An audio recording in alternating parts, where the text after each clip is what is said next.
ये आकाशवाणी देहरादून है। अब आप व्याख्या चंदोला से प्रादेशिक समाचार सुनिए। पहले मुख्य समाचार। मुख्यमंत्री पुष्कर सिंह धामी ने स्वच्छ सर्वेक्षण 2022 में बेहतर कार्य करने वाले निकायों को अटल निर्मल पुरस्कार प्रदान किए। उत्तराखंड उच्च न्यायालय ने प्रदेश की नदियों में मशीनों से खनन करने पर रोक लगाई। चमोली में किसानों के जैविक उत्पादों की बिक्री के लिए क्रेता विक्रेता सम्मेलन का आयोजन किया गया और देश भर में आज से सुशासन सप्ताह मनाया जा रहा है। और अब समाचार विस्तार से।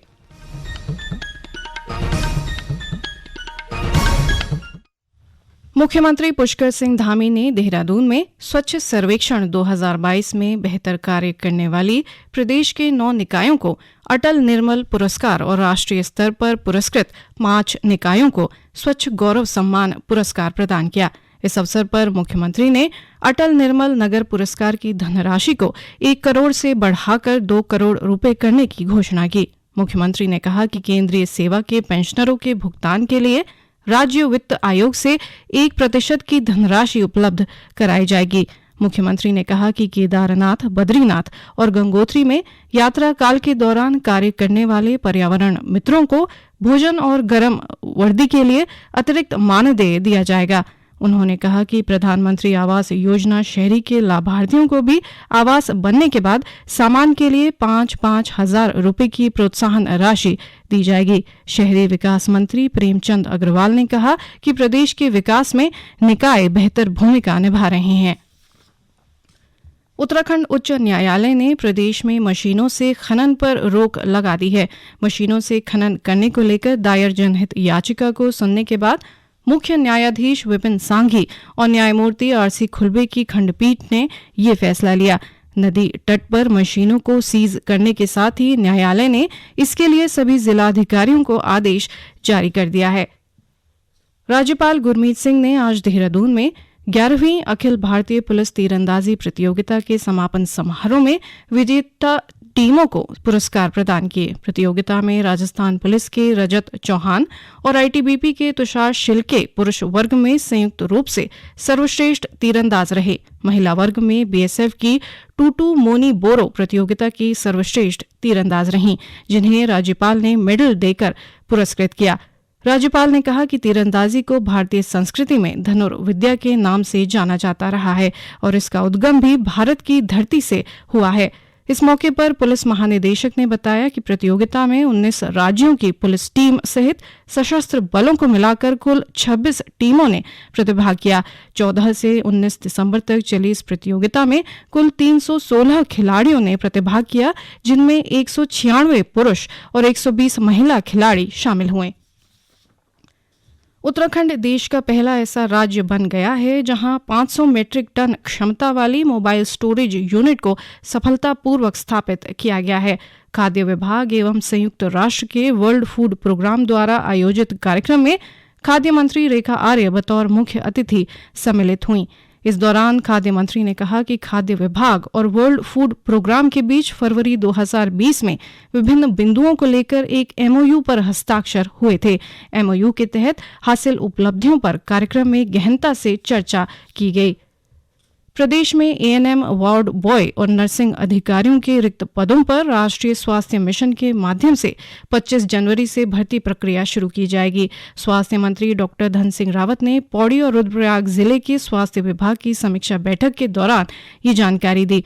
उन्होंने कहा कि रुद्रप्रयाग जिले में यात्रा रूट पर उप जिला अस्पताल बनाया जाएगा। साथ ही केदारनाथ धाम में 50 बिस्तरों का अस्पताल बनाया जाएगा। उन्होंने कहा कि प्रदेश के विभिन्न निगमों में कार्यरत कर्मियों के जल्द गोल्डन कार्ड बनाए जाएंगे। पर्यटन नगरी नैनीताल इन दिनों पर्यटकों से गुलजार नजर आ रही है। क्रिसमस और नए साल का जश्न मनाने के लिए बड़ी संख्या में लोग नैनीताल का रुख कर रहे हैं। वहीं पर्यटकों को कोई असुविधा न हो, इसके लिए जिला प्रशासन ने भी कमर कस ली है। जिलाधिकारी धीराज सिंह गर्ब्याल का कहना है कि भीड़ को देखते हुए क्षेत्र में पार्किंग की समुचित व्यवस्था की जा रही है। उधर पर्यटकों के आने से शहर भर के ज्यादातर होटल और रिजॉर्ट बुक हो चुके हैं। ऐसे ऐसे में पर्यटन व्यापार से जुड़े व्यवसायियों में भी भारी उत्साह नजर आ रहा है। व्यापारियों का कहना है कि कोरोना काल के कारण उनकी आर्थिकी को काफी नुकसान पहुंचा था। अब हालात सामान्य होने से उन्हें थोड़ी राहत मिलती नजर आ रही है। किसानों के जैविक उत्पादों के विक्रय और आर्थिकी में वृद्धि करने के लिए चमोली जिले के गोपेश्वर में क्रेता विक्रेता सम्मेलन आयोजित किया गया। जिले के मुख्य विकास अधिकारी डॉक्टर ललित नारायण मिश्र ने कहा कि किसान समूहों की समस्याओं को दूर करने के लिए ये सम्मेलन आयोजित किया गया है। उन्होंने कहा कि इसमें महिला समूहों समेत 550 से अधिक काश्तकारों ने भाग लिया। सम्मेलन में बाहरी राज्यों के खरीदार बुलाए गए हैं। इसमें जैविक उत्पादन करने वाले किसान समूहों और खरीदारों के बीच सीधा संवाद कराया जा रहा है ताकि किसान उचित दामों पर अपने उत्पादों को बेच सकें। देश में आज से सुशासन सप्ताह मनाया जा रहा है। कार्मिक, लोक शिकायत और पेंशन मंत्री डॉक्टर जितेंद्र सिंह ने आज नई दिल्ली में पूर्व प्रधानमंत्री अटल बिहारी वाजपेयी की जयंती मनाने के लिए 5 दिन के प्रशासन गांव की ओर राष्ट्रव्यापी अभियान की भी शुरुआत की। अभियान के तहत ऑनलाइन सेवा वितरण के लिए देश भर के जिला आयुक्तों द्वारा चिन्हित लगभग 3120 नई सेवाओं को जोड़ा जाएगा। उधर बागेश्वर जिले में आज से 25 दिसंबर तक सुशासन सप्ताह मनाया जा रहा है। जिले के अपर जिलाधिकारी चंद्र सिंह इमलाल ने कहा कि सुशासन सप्ताह का उद्देश्य सरकारी योजना और सेवाओं का लोगों तक अधिकतम लाभ पहुंचाने के साथ ही समस्याओं का समाधान करना है। वहीं उत्तरकाशी जिले में सुशासन दिवस के उपलक्ष्य में शिविर का आयोजन किया गया। शिविर में विधायक सुरेश चौहान की उपस्थिति में जिलाधिकारी अभिषेक रुहेला ने स्थानीय लोगों की समस्याएं सुनी और अधिकारियों को समस्याओं के निस्तारण के निर्देश दिए।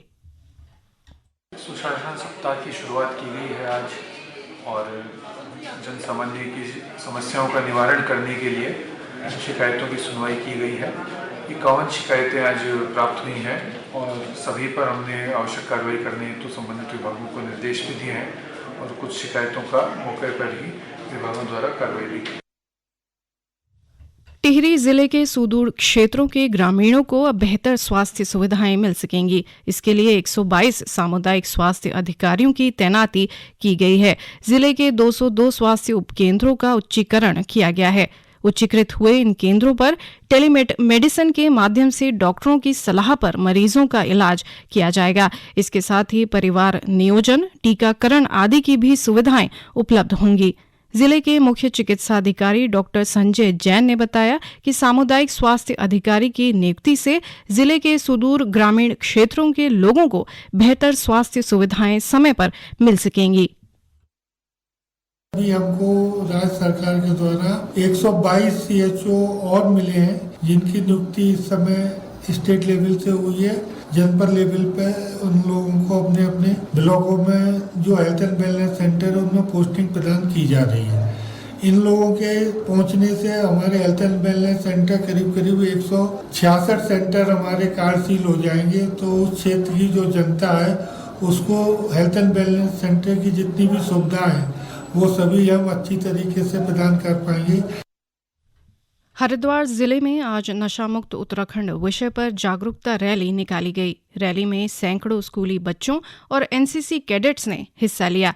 रेलवे स्टेशन पर छात्र छात्राओं ने नुक्कड़ नाटक कर लोगों से शहर को नशा मुक्त बनाने की अपील की और स्टेशन से भगत सिंह चौक तक रैली निकालकर शहर को नशे के प्रति जागरूक किया। जिलाधिकारी विनय शंकर पांडे ने कहा कि वर्ष 2025 तक प्रदेश को नशा मुक्त करने का लक्ष्य रखा गया है। उन्होंने कहा कि जिले में अभियान को सफल बनाने के लिए इस दिशा में व्यापक कार्रवाई की जा रही है।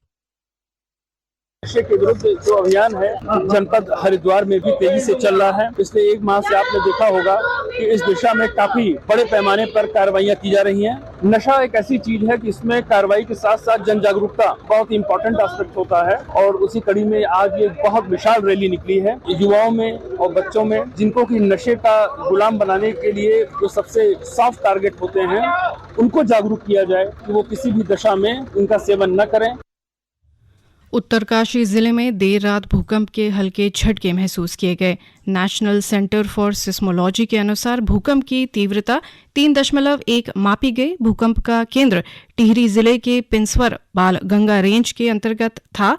आपदा प्रबंधन अधिकारी देवेंद्र पटवाल ने बताया कि भूकंप से जानमाल की कोई सूचना नहीं है। और अंत में मुख्य समाचार एक बार फिर। मुख्यमंत्री पुष्कर सिंह धामी ने स्वच्छ सर्वेक्षण 2022 में बेहतर कार्य करने वाले निकायों को अटल निर्मल पुरस्कार प्रदान किए। उत्तराखंड उच्च न्यायालय ने प्रदेश की नदियों में मशीनों से खनन करने पर रोक लगाई। चमोली में किसानों के जैविक उत्पादों की बिक्री के लिए क्रेता विक्रेता सम्मेलन का आयोजन किया गया। और देश भर में आज से सुशासन सप्ताह मनाया जा रहा है। इसी के साथ प्रादेशिक समाचार समाप्त हुए। नमस्कार।